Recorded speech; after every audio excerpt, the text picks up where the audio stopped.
Perkenalkan,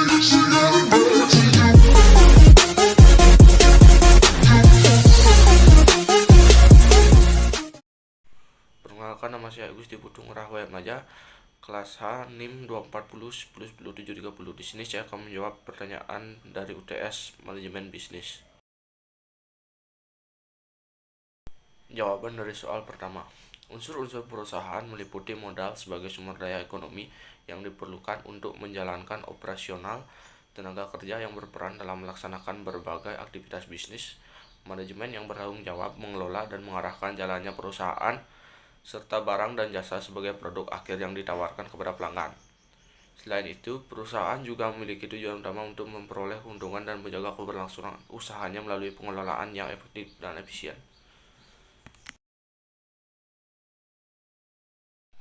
Jawaban nomor 2. Lingkungan perusahaan terdiri dari faktor internal dan eksternal yang mempengaruhi proses penciptaan nilai output. Faktor internal meliputi budaya organisasi, struktur manajemen, dan sumber daya manusia. Sedangkan faktor eksternal mencakup perubahan kebijakan pemerintah, kondisi ekonomi makro, persaingan pasar, dinamika sosial budaya, dan perkembangan teknologi.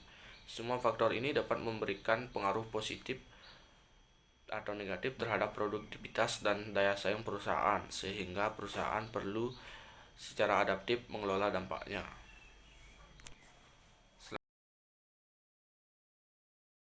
Selanjutnya jawaban dari nomor 3. Perusahaan persero terbatas atau PT berbentuk badan hukum, yang artinya kekayaan pribadi pemilik terpisah dari kekayaan perusahaan dan modal perusahaan terbagi dalam bentuk saham yang dimiliki oleh para pemegang saham. Sementara itu, perusahaan berbentuk CP atau Kommanditir Penoscap tidak berbadan hukum, sehingga sekutu aktif memiliki tanggung jawab pribadi yang tidak terbatas, sedangkan sekutu pasif bertanggung jawab sebatas modal yang ditanamkan. Perbedaan mendasar ini membuat PT lebih cocok untuk bisnis besar dengan banyak pemilik modal, sementara CP lebih fleksibel untuk usaha kecil dan menengah. Selanjutnya jawaban nomor 4. Perilaku bisnis yang tidak etis dapat didorong oleh beberapa faktor seperti tekanan persaingan yang sangat ketat, sehingga perusahaan tergoda untuk mencari jalan pintas. Keinginan memperoleh keuntungan maksimal dalam waktu singkat, kurangnya pengawasan dari pihak manajemen terhadap praktik bisnis sehari-hari, budaya perusahaan yang kurang menjunjung etika, serta adanya celah hukum yang memungkinkan pelanggaran terjadi tanpa risiko konsekuensi yang berat.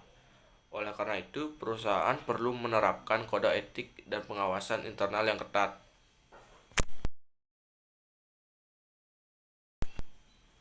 Selanjutnya jawaban nomor 5. Perencanaan dalam suatu perusahaan merupakan proses penting yang bertujuan untuk merumuskan visi, misi, serta langkah strategis guna mencapai tujuan yang telah ditetapkan.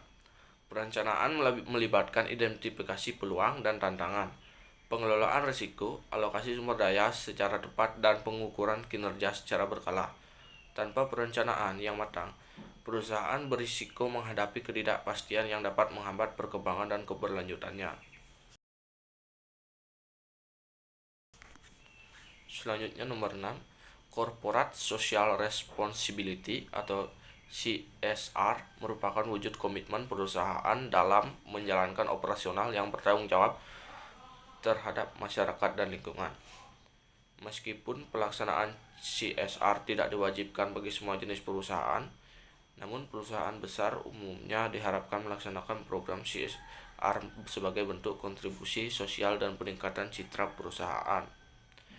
CSR tidak hanya mendukung kesejahteraan sosial, tetapi juga membangun hubungan baik dengan komunitas sekitar dan meningkatkan reputasi perusahaan.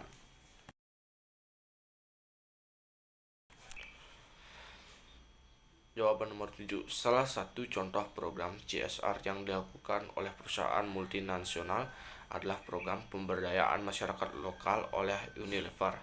Melalui program ini, Unilever bekerja sama dengan petani lokal untuk meningkatkan kapasitas produksi dan kesejahteraan mereka. Dampak positif dari program ini tidak hanya dirasakan oleh komunitas lokal, tetapi juga oleh perusahaan karena keberlanjutan pasokan bahan baku lebih terjamin. Selain itu, program ini meningkatkan citra positif perusahaan di mata publik, sehingga dapat dikatakan sebagai program CSR yang berhasil.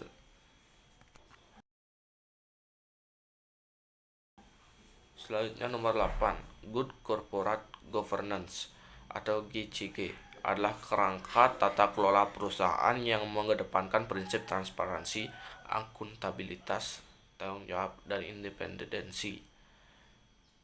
Penerapan GCG bertujuan untuk meningkatkan kinerja perusahaan, menjaga kepercayaan pemangku kepentingan, dan mengurangi risiko penyimpangan. GCG berhubungan erat dengan CSR karena tata kelola yang baik mendorong perusahaan untuk bertanggung jawab tidak hanya pada aspek ekonomi, tetapi juga sosial dan lingkungan, sehingga keberlanjutan bisnis dapat tercapai.